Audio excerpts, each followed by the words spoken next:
La primera carta de Pablo a los Corintios, escrita a la comunidad de una iglesia que Pablo conocía bastante bien. Corinto era una importante ciudad portuaria en el mundo antiguo y tenía muchos templos para los dioses griegos y romanos. Era un gran centro económico, así que Pablo fue ahí estratégicamente como misionero. Él pasó allí 1 año y medio conociendo a las personas, hablándoles acerca de Jesús, y una gran cantidad de personas se convirtieron en seguidores de Jesús y formaron una comunidad de iglesia. Puedes leer todo acerca de esto en Hechos capítulo 18. Así que después de algún tiempo, Pablo continuó su trabajo iniciando iglesias en otras ciudades y empezó a recibir reportes de que las cosas no iban bien en la iglesia de Corinto. Estaba plagada de toda clase de problemas y por eso escribió esta carta. La carta está dividida en 5 partes principales y un saludo final. Y estas 5 secciones principales corresponden a 5 problemas principales que Pablo está tratando. Así que la carta está compuesta como una colección de ensayos breves sobre diferentes temas, pero estas son las ideas centrales que unen todas las piezas. De manera que esto es lo que él hace en cada sección. Describe el problema y siempre responde a ese problema con alguna parte de la historia del Evangelio, que es la buena nueva acerca de Jesús. Y luego les muestra cómo ellos en realidad no están viviendo conforme a lo que dicen creer. Así que esta carta trata de cómo aprender a pensar sobre cada área de la vida a través de los lentes del Evangelio. De manera que empecemos y veamos cómo lo hace. En los capítulos del 1 al 4, el problema es que existen divisiones en la iglesia. Hay algunos otros maestros que han pasado por la ciudad desde que Pablo se fuera.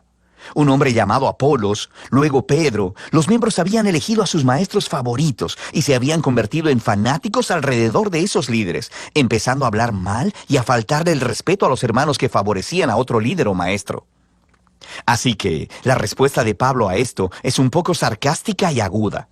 Él les dice, ustedes deben estar bromeando. La iglesia no es un concurso de popularidad. La iglesia es la comunidad de personas que están centradas en Jesús.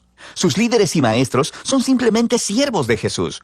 Así que, aunque puedes preferir a un líder más que a otro, no vale la pena que se dividan por ello, y con menos razón que hablen mal los unos de los otros.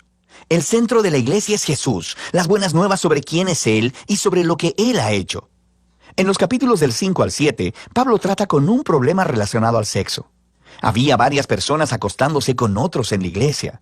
Un hombre con su madrastra y otros todavía adoraban a los dioses griegos en los templos locales, acostándose con las prostitutas que trabajaban ahí. Y no solo eso, sino que había personas en la iglesia que decían que eso estaba bien. Ellos decían, «Hey, somos libres en Cristo, la gracia de Dios no tiene fin», ¿cierto? Entonces no hay problema. Y Pablo dice que sí hay problema. Y con el Evangelio en la mano, les muestra qué tan equivocada está esa forma de pensar.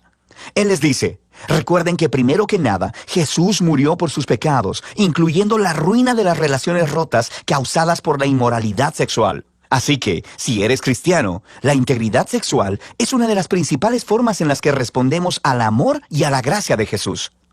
Pablo también les recuerda que así como Jesús fue físicamente levantado de entre los muertos, nuestros cuerpos también lo serán.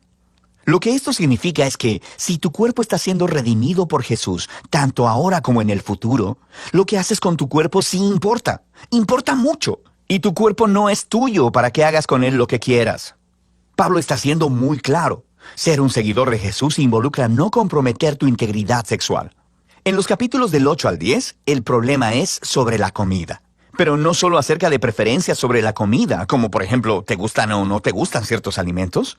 El problema era que los corintios estaban divididos sobre el significado de la carne que procedía de animales sacrificados en los templos locales a los dioses griegos y romanos. Y había una división entre los cristianos judíos y los no judíos sobre cómo responder a este problema. Y una vez más, Pablo apela a algunas de las ideas centrales del Evangelio. Él dice que, antes que nada, nuestra lealtad es a Jesús como Señor y no a otros dioses.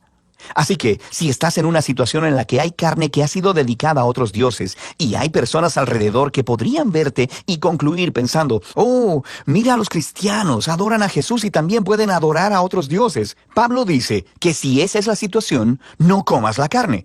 Tu lealtad es a Jesús. Deberías amar a esas personas más que a ti mismo y no confundirlos.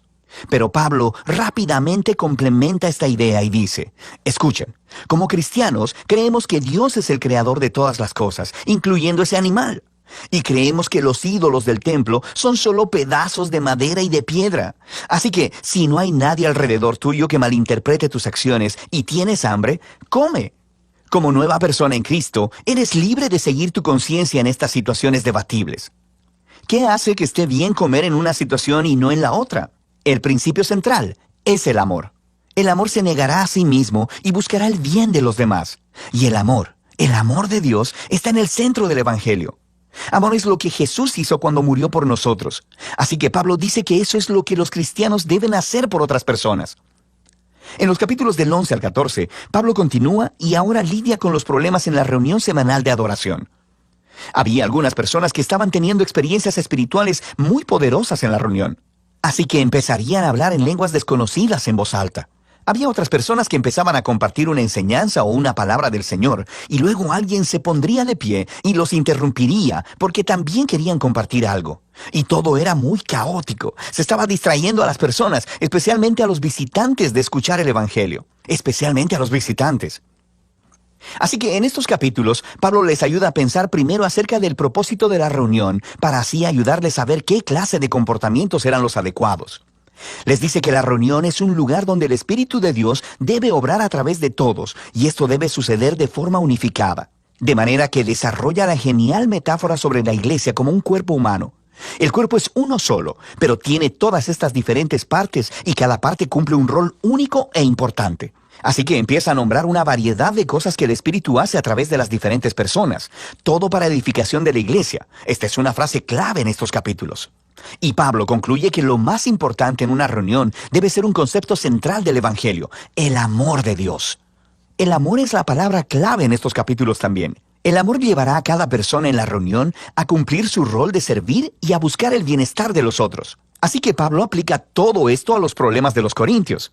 Algunas personas piensan que el propósito de la reunión en la iglesia es tener experiencias espirituales intensas o tener la oportunidad de decir lo que piensan.